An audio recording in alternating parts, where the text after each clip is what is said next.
في مكة خبيب رضي الله عنه وارضاه في مكة قريب من هذا المكان كفار قريش يمسكون بهذا الصحابي الجليل، يمسكون بهذا الرجل العظيم، يضعونه على مسرح وامام مرأى الناس يريدون ان يقتلوه لانه امن بالله، لانه اراد الحياه مع الله.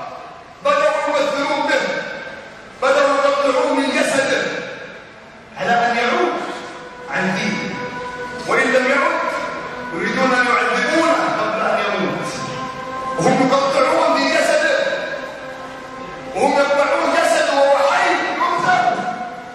يقولون له أترضى أن يكون محمد مكانك؟ أترضى أن يكون محمد مكانك؟ تخيل معي هذا الموقف، الموت على عينه، قاعدين يقطعون جسمه ثم يسألون هذا السؤال: أترضى أن يكون محمد مكانك؟ قال والله ما وددت أن أكون بين أهلي سالما معافى ومحمد يشاك بشوكة، ومحمد يشاك بشوكة. الله، شفت الصدق، شفت الحب صادق. لما أرادوا قتله قالوا له تمنى، قال أتمنى أن أركع بين يدي الله ركعتين، أن أركع بين يدي الله ركعتين. فخلوا بينه وبين الله، فركع لله ركعتين ثم قتلوه، فمات شهيدا لله، شهيدا في سبيل الله. وأول من سن هذه الركعتين قبل الوفاة خبيب رضي الله عنه وارضاه. ناس صادقة، ناس علقت قلوبهم بالله، ناس عرفوا قيمة الصلاة، عرفوا بأن الصلاة هذه حينما أراد الله عز وجل أن يأمر بها نبيه محمد صلى الله عليه وسلم كل الأوامر من الله، ينزل جبريل عليه السلام من السماء إلى رسول الله بكلام الله إلا الصلاة. حينما أراد الله عز وجل أن يفرضها صعد النبي صلى الله عليه وسلم إلى السماء 50 صلاة خطب الله عز وجل عنا حتى أصبحت 5 صلوات بأجل 50 صلاة.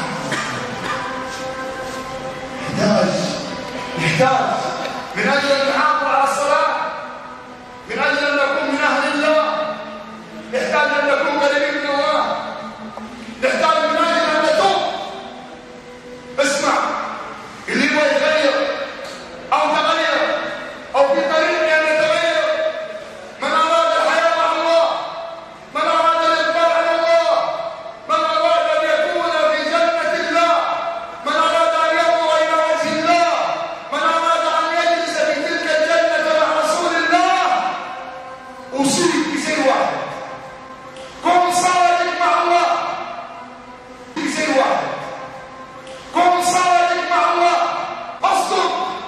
إن صدقت ستحافظ على الصلوات، إن صدقت ستترك الذنوب والمحرمات، إن صدقت سيرفعك الله في أعالي الدرجات، إن صدقت سيحسن لك الله عز وجل الختام ويرفع قدرك في الأرض وفي السماء. الصدق، نبغى نكون صادقين. أبغى أمسح الجوال من أجل الله، أبغى أحافظ على الصلوات حب لله، أبغى أطهر نفسي من كل ذنب ومن كل معصية من أجل الله. نبغى نكون في هذه الحياة الله اللي رباه بالنعمة، اللي ما في لحظة تمر عليك إلا والله يفضل فيها عليك. النفس يتردد في صدرك، الدم يجي في العروق